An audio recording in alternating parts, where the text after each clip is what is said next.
የክፍያ ስርዓትን ማስተካከል ወይም ለዘመናት ሰፍኖ የቆየውን የዶላርን የዓለም የመገበያያ ስርዓት ተጽዕኖና ተጫኝነት ማላላትና መቀነስ አንዱ የሶስተኛው የአፍሪካ ሩሲያ ጉባኤ ማዕከላዊ አጀንዳ ይሆናል ብለዋል የሩሲያው ውጭ ጉዳይ ሚኒስትር ሰርጌይ ላቭሮቭ።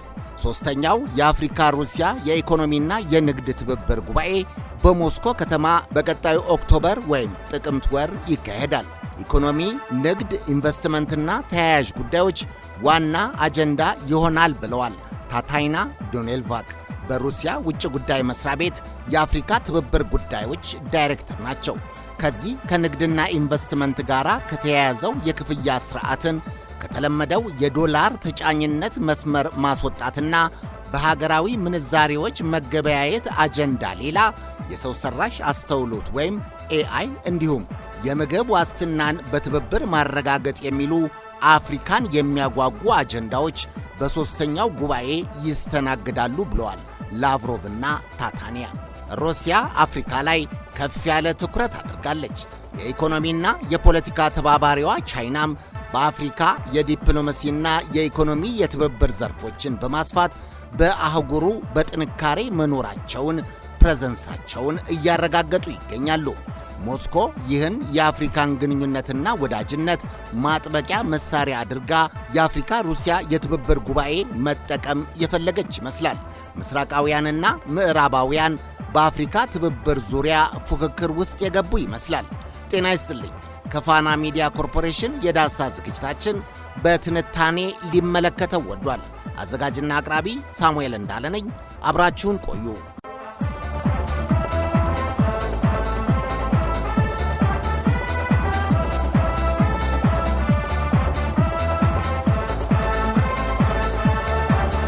የመጪው የተስፋና የብልጽግና ምድር አፍሪካ፣ ገና ያልተነካ የጥሬ ሀብትና የተፈጥሮ ሀብት ባለቤት አፍሪካ፣ ከፍተኛ ቁጥር ያለው ጤናማ የሆነ ወጣት የሰው ኃይል ሀብት ያላት አህጉር አፍሪካ፣ የምስራቅ ልዕለ ኃያላንም የምዕራብ ልዕለ ኃያላንም በከፍተኛ ሁኔታ የኢኮኖሚ ትብብር ለማድረግ የተለያዩ አጓጊ ጥቅማጥቅሞችን በማቅረብ የተሻለ ድርድርና ውል ለማሰር ትብብር ለመጀመር ወይም ለማስቀጠልና ለማስፋፋት ወዳጅነትን ለመገንባት ርብርብ የሚያደርጉባት አህጉር ሆናለች አፍሪካ። በተለይም ዓለም ባለብዙ ዋልታ ልዕለ ኃያላን በተፈጠሩባት በአሁኑ ጊዜ አፍሪካ አማራጮቿ በርካታ እየሆነ መጥቷል። ይህንን የትብብር ፍላጎት የአፍሪካ ሀገሮች በሰከነ አእምሮ፣ በጥበብ፣ በእውቀት፣ በተመጣጠነ ወይም ለአፍሪካ ባደላ ሀገራዊ ጥቅማቸውን በከፍታ ባረጋገጠ የንግድና የኢንቨስትመንት ስምምነት ለማሰር ከቻሉ ተጠቃሚ፣ ካልሆነ ደግሞ ተጎጂ ወይም ባይጎዱም ብዙ ሰጥተው ጥቂት ተጠቃሚ የሚሆኑበት ዕድል አለ።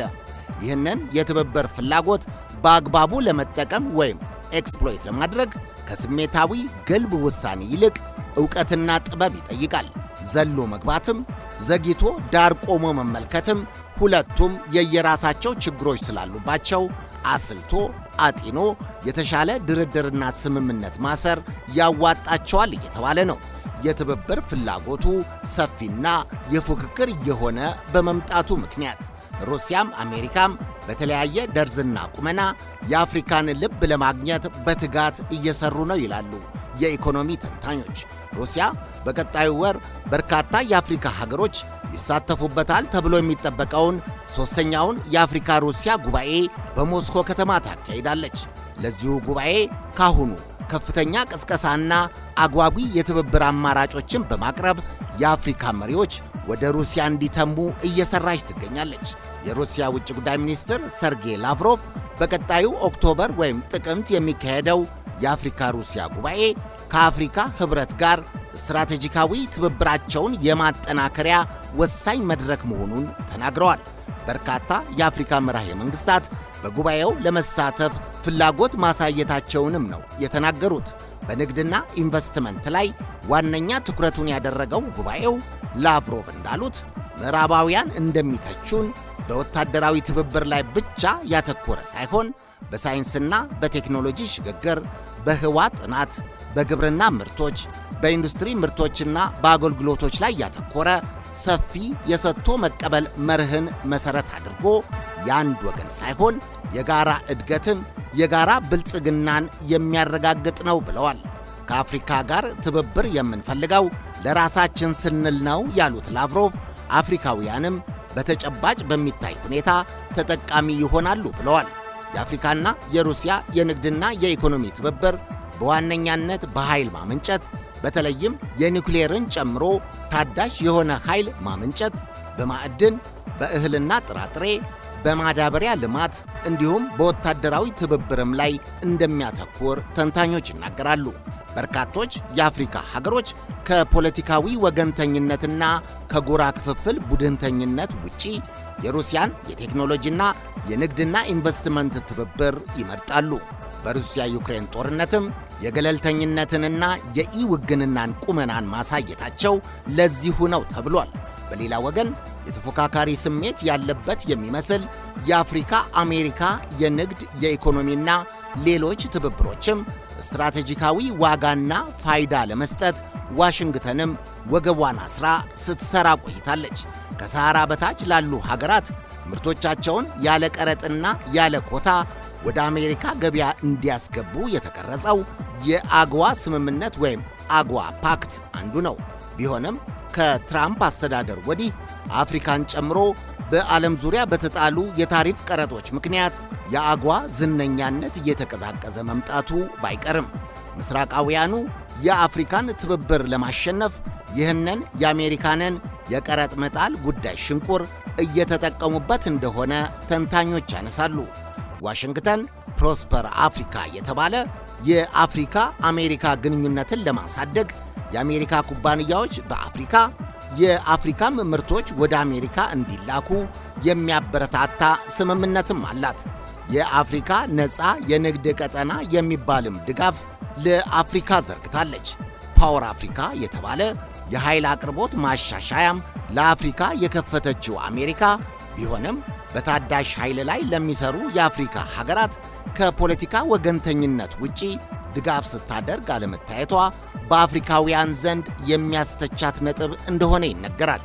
አሜሪካ ደግሞ ፓወር አፍሪካን የፖለቲካ ውግንና መስፈርት ላሟሉት ብቻ በማድረግ የአፍሪካ ሀገሮችን ድጋፍ ማሰባሰቢያ አድርገዋለች ይባላል። ግና የአፍሪካን የተፈጥሮ ሀብትና ከ1.4 ትሪሊየን በላይ እየገሰገሰ የሚገኘውን የአፍሪካን ሕዝብ ለመድረስ አጓጊ ስጦታዎችን አሜሪካም ሩሲያም ማቅረባቸው አልቀረም። በአፍሪካና በአፍሪካ ቀንድ ቀጠናም የአሜሪካና የሩሲያ እንዲሁም የቻይና የጦር ሰፈር ቦታ ማግኘትና ግንባታ በዳቦ የሚገዛ ነው ይባላል። አፍሪካ በዚህ ላይ ልትባንን ይገባል የሚሉ ተንታኞች በርካቶች ናቸው።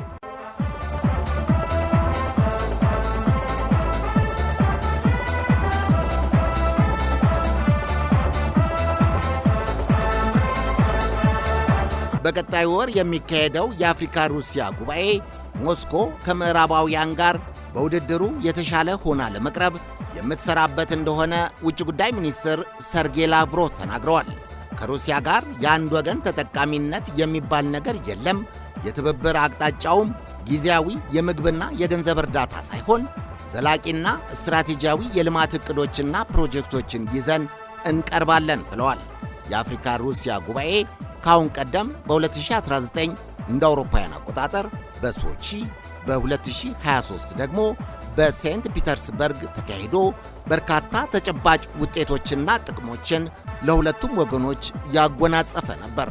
ይሁን እንጂ የሩሲያ ዩክሬን ጦርነት ከጀመረና የምዕራባውያን ማዕቀብና የእጅ አዙር ጦርነት በተስፋፋበት ሁኔታ ግን የአፍሪካ ሩሲያ ግንኙነት ይደርስ ከነበረበት ከፍታ እንዳናጠበው ተንታኞች ይናገራሉ። ስፑትኒክ እንደገለጸው በጦርነቱም ውስጥ የአፍሪካ የገለልተኛነት ቁመናና በሳል ዲፕሎማሲያዊ አካሄድ የንግድና የኢንቨስትመንት ግንኙነቱ በተጀመረው መንገድ እንዲቀጥል አድርጓል። ጦርነቱ ባይኖር ደግሞ የበለጠ ይሆን ነበር ሲል ዘግቧል።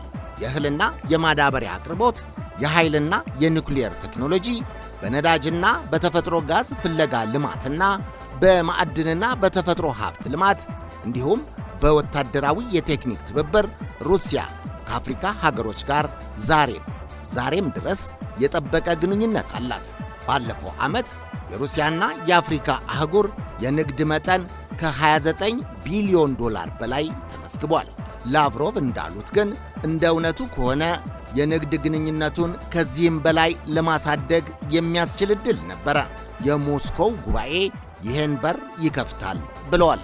ሦስተኛው የአፍሪካ ሩሲያ ጉባኤ የመረጃና የኮሚኒኬሽን ቴክኖሎጂን ማዘመን፣ የሰው ሠራሽ አስተውሎት ወይም ኤአይ አጠቃቀምን ማዘመንና ማላቅ፣ ዲጂታል ኢኮኖሚን መገንባት እንዲሁም በምዕራባውያን ሀገሮች የመገበያያ ገንዘቦች ዩሮና በተለይም ዶላር ፍትሐዊና አግባብ ባልሆነ መንገድ እየተጠቀሙበት የሚገኙ በመሆኑ እያንዳንዱ ሀገር እንደሚያዋጣው ሀገራዊ ሀብትና ቴክኖሎጂ እንዲሁም የገበያ ተወዳዳሪነት መሠረት ፍትሐዊ ተጠቃሚ እንዲሆን በእነዚህ የቅኝ ግዛት አስተሳሰብ ቅሪት በሆኑ ገንዘቦች ምትክ ወይም አማራጭ ገንዘቦችን ወደ ዓለም አቀፍ ገበያው ማስገባትን ያጠቃለለ እንደሆነ ውጭ ጉዳይ ሚኒስትር ሰርጌይ ላቭሮቭ ተናግረዋል። የክፍያ ሥርዓቶች በአፍሪካ፣ በላቲን አሜሪካ እንዲሁም በሻንጋይ የትብብር ድርጅትና በብሪክስ ስብስብ ውስጥ ትልቅ አጀንዳ መሆናቸውን፣ ይህም ከቅኝ ግዛት ጥገኝነት ቅሪቶች ለመላቀቅ ከፍተኛ ፋይዳ እንዳለው ገልጸዋል። የምግብ ዋስትናን ማረጋገጥ ሁልጊዜም ለአፍሪካውያን በየሀገሮቹም በአፍሪካ ሀገሮች ትብብርም እንዲሁም ከውጭ አገራት ጋር በሚደረግ ትብብርም በአህጉሩ ጉዳይ እንዳይሆን ችግርና አጀንዳ እንዳይሆን ማድረግ ከፍተኛ ቦታ የሚሰጠው እንደሆነ ላቭሮቭ ተናግረዋል። የውጭ ትብብርን በተመለከተ ሩሲያ ከቀዝቃዛው ጦርነት ጀምሮ የአፍሪካ አጋርና ወዳጅ ሆና የቆየች በመሆኗ በአሁኑ የሞስኮ ጉባኤም የምግብ ዋስትናን ጉዳይ የምናየው ከእርዳታ ድጋፍና ሽያጭ አንጻር ብቻ ሳይሆን ወይም የሩሲያን ምግብና ማዳበሪያ የውጭ ንግድ ከማስቀጠልና ከመጨመር አንጻር ብቻ ሳይሆን በአፍሪካ አህጉር ላይ የእርሻ ምርቶችና የማዳበሪያ ምርት ወይም ፋብሪካዎች እንዲስፋፉ እንዲቋቋሙ ከማድረግ አንጻርም ሰፊ ስትራቴጂያዊ ሩቅ ያሰበ ሩቅ የተጓዘ ተጠቃሚነትን በቋሚነት ከማረጋገጥ አንጻር የተቃኘ መሆኑንም ተናግረዋል። ሩሲያ በቅርብ ጊዜ ውስጥ ኤምባሲና የቆንስላ ጽሕፈት ቤት በሌላት የአፍሪካ ሀገሮች ኤምባሲዎችን የመክፈትና በአፍሪካ የመገኘት አድማሷን እያሰፋች ትገኛለች። በቅርቡ በጋምቢያ፣ በላይቤሪያ፣ በቶጎና ኮሞሮስ ኤምባሲዎችን እየከፈተች ሲሆን ቀደም ሲልም በኒጀር፣ ሴራሊዮንና ደቡብ ሱዳን ኤምባሲና ቆንስላ ጽሕፈት ቤቶችን መክፈቷን ውጭ ጉዳይ ሚኒስትር ላቭሮቭ ተናግረዋል። ከዚህ ሌላ ያሉት የአፍሪካ ሀገሮች ቀደም ያለ መሠረት የያዘ የኤምባሲ ግንኙነት እንዳላቸውም ተናግረዋል። በሩሲያ ውጭ ጉዳይ ሚኒስትር ስር የተቋቋመው የቢዝነስ ምክር ቤት እንደ አውሮፓውያን አቆጣጠር ከ2006 ጀምሮ በሥራ ላይ የቆየ ሲሆን ዓላማውም የሩሲያ ንግድ ተቋማት ከአፍሪካ ጀማሪና እየተስፋፉ ያሉ ኩባንያዎች ጋር የበለጠ ግንኙነት በመፍጠር የጋራ ተጠቃሚነትን ማረጋገጥ ነው። በተለይም በርካታ የአፍሪካ ሀገራት ኩባንያዎች ከሩሲያ የንግድ ተቋማት ጋር በመስራት የቴክኖሎጂ ሽግግር፣ የንግድ ሥራ አመራር ልምድ ሽግግር፣ የሩሲያን ምርቶች ለአፍሪካ ገበያ፣ የአፍሪካን ምርቶችና ጥሬ ሀብቶችን ደግሞ ከቀረጥ ነፃ ለሩሲያ ገበያ እንዲያቀርቡ በማድረግ በርካታ ሥራዎች ተከናውነዋል። ጉዳዩ ያው የአፍሪካን ትብብርና ወዳጅነት ፍለጋ ተፎካካሪ ወይም ተወዳዳሪ ከሆኑት ከምዕራባውያን ሀገሮች በተለይም ከአሜሪካ በአፍሪካ መገኘትና መስፋፋት ጋር የተሻለ ሆኖ ለመገኘት የሚደረግ ስትራቴጂያዊ ተልዕኮ ያነገበ ነው። የብዙዎቹ የአፍሪካ ሀገሮች በሩሲያ ዩክሬን ጦርነት ከወገንተኝነት ውጪ ጣታቸውን ሳያስገቡ ገለልተኛ አቋም ይዘው መቆየታቸው ሞስኮን ወደ ሀገራቱ እየገፋት ያለ ኃይል እንደሆነ ይነገራል። ከዚህ ሌላ ከጦርነቱ ወዲህ የሩሲያ በአውሮፓ የነበራት ገበያ በመቀዛቀዙ አዲስ የምስራቃውያኑን ማሚላ ከመፈለግ በተጨማሪ ሞስኮ አፍሪካ ሌላዋ የተፈጥሮ ሀብት የጥሬ ሀብትና የዓለም አቀፍ ገበያ ተባባሪና ወዳጅ እንድትሆን ትፈልጋለች። በርካታ የቴክኖሎጂ፣ የህዋ ምርምር ጥናት፣ የኒውክሌር የታዳሽ ኃይል ሽግግርና የእህልና የማዳበሪያ ወጪ ምርቶችን ማስፋፋት እንዲሁም በአፍሪካ በራሷ ምድር የማምረት ፕሮጀክቶችን በስፋት ይዛ በመምጣት የአፍሪካውያኑን ልብ ለመማረክ እየሰራች ይገኛል። ሩሲያ የቤት ሥራዋን እየሠራች ነው። የአፍሪካ ሀገራትስ በዚህ የጎራ መደበላለቅ የልዕለ ኃያልነት መውጣትና መውረድ የበርካታ የዓለም ዋልታ መፈጠር ውስጥ ሚናቸውና ቁመናቸው ምን ይሆናል የሚለው የአፍሪካውያኑ የቤት ሥራ ይሆናል ማለት ነው። ምን ያደርጉ? በውግንና አንድ ጫፍ ላይ ቆሞ ተጠቃሚነትን ማረጋገጥ ወይስ ሌላ አማራጭ ይኖራቸው ይሆን?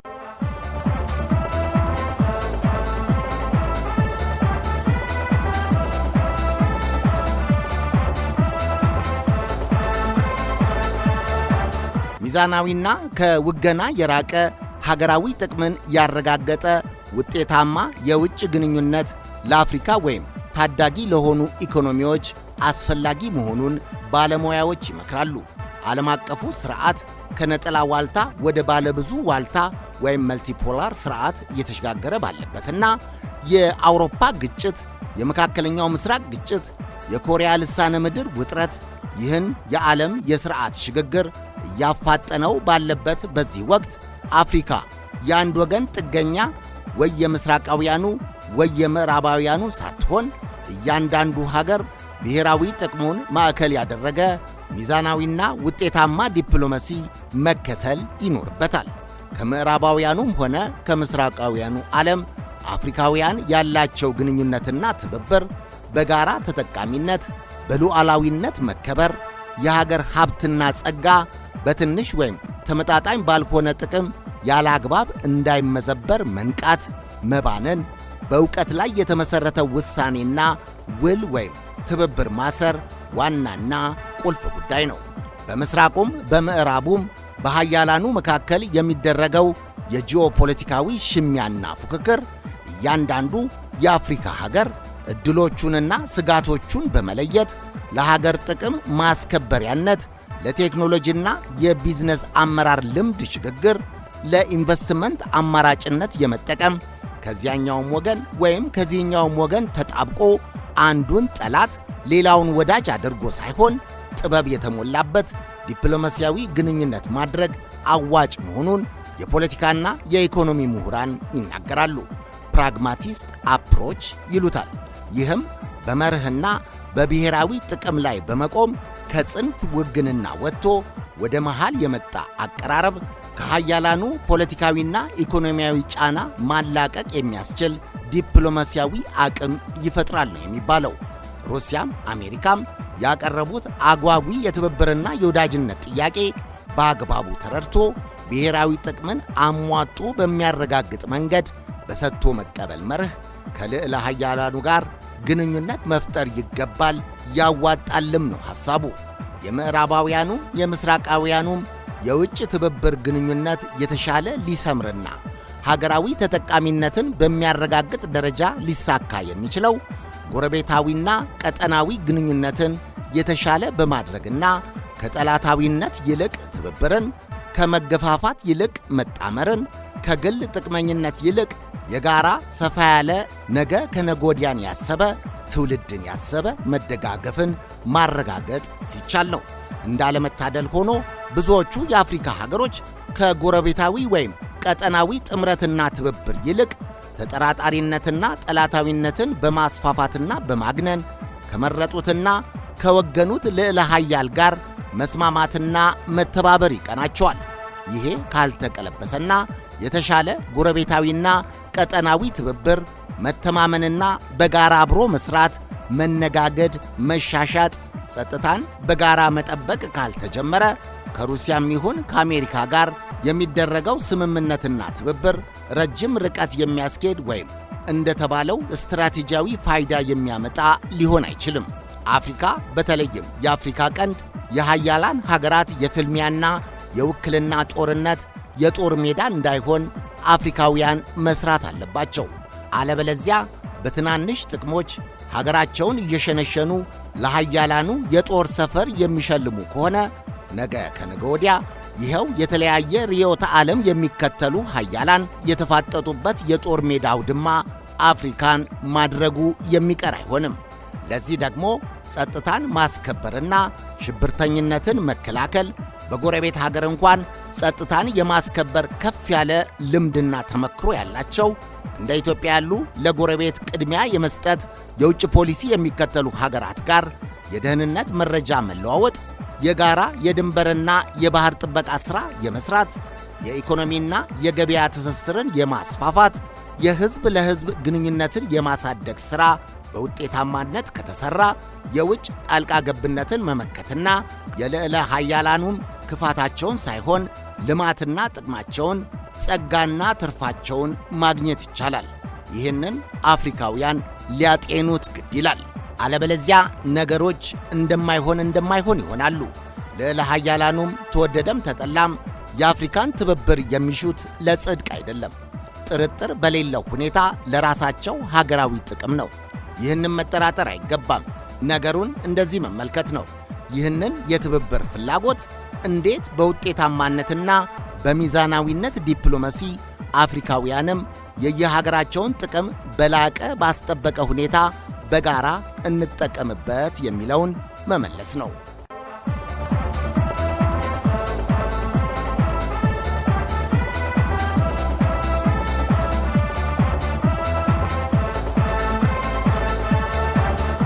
አሁን የልዕለ ኃያላኑ ባለብዙ ዋልታ መሆን በየአካባቢው በተለይ ኢኮኖሚያዊ አዋጭነት ባላቸው እንደ አፍሪካና አፍሪካ ቀንድ ቀጠና ጂኦፖለቲካዊ ተጽዕኖአቸውን ለማሳደግ ከፍተኛ መሯሯጥና ውድድር ፉክክር ውስጥ ያሉበት ወቅት ነው።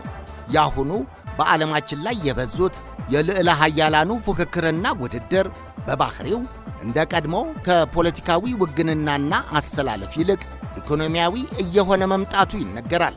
ከርዕዮተ ዓለም እይታ ወይም ፖለቲካ ይልቅ ዋት ኢዝ ዜር ኢን ኢት ፎር ሚ፣ ለእኔ እዚህ ውስጥ ምን ጥቅም አለ ብሎ የሚጠይቅ እየሆነ መጥቷል። ለዚህ ይመስላል ቀደም ሲል በተመሳሳይ የፖለቲካ አሰላለፍ ውስጥ የነበሩ ምዕራባውያን ሀገሮች ራሳቸው አሁን መፈረካከስና በዐይነ ቁራኛ የሚጠባበቁ የሚራኮቱ እየሆኑ የመጡት ይላሉ የፖለቲካና የኢኮኖሚ ባለሙያዎች።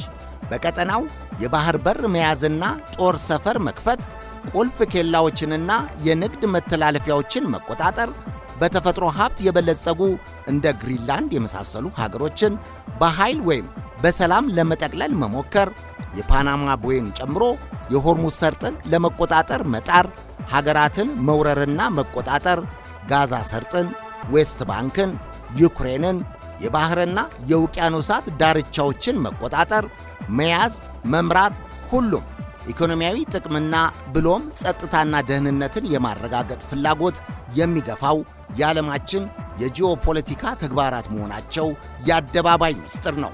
ሩሲያም አሜሪካም በአፍሪካ ላይ ያላቸው ፍላጎትና የትብብር መንፈስም ከዚሁ ለአፍሪካ በማዘን ለአፍሪካ በመቆርቆር ነው ብሎ የየዋህነት ሰመመን ውስጥ መግባትም አያስፈልግም።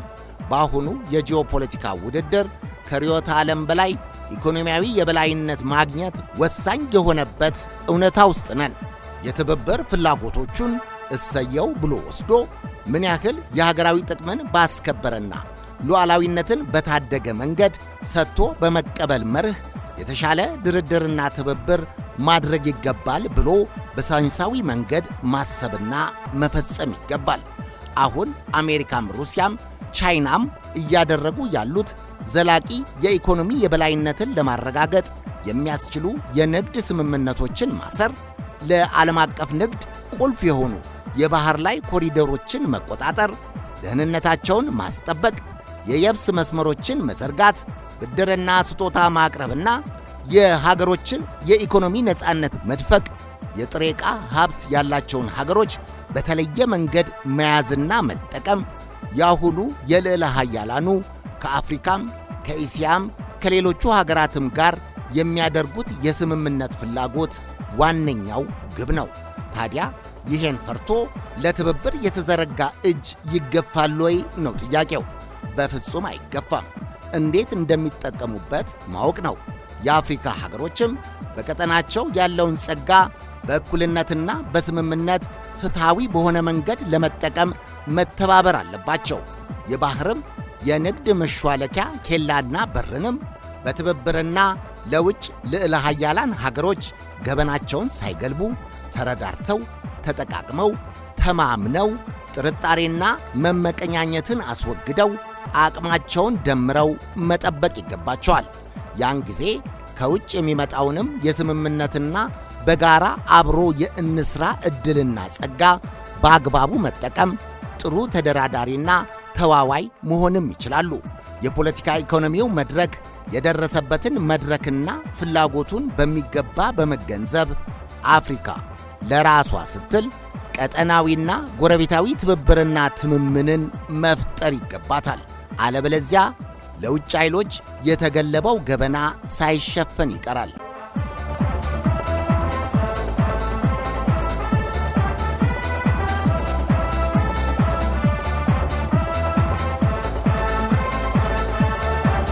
አድማጮች፣ ከፋና ሚዲያ ኮርፖሬሽን በሦስተኛው የሩሲያ አፍሪካ ጉባኤ ላይ ያጠነጠነው የዳሰሳ ዝግጅታችን ያዳመጣችሁት ነበር።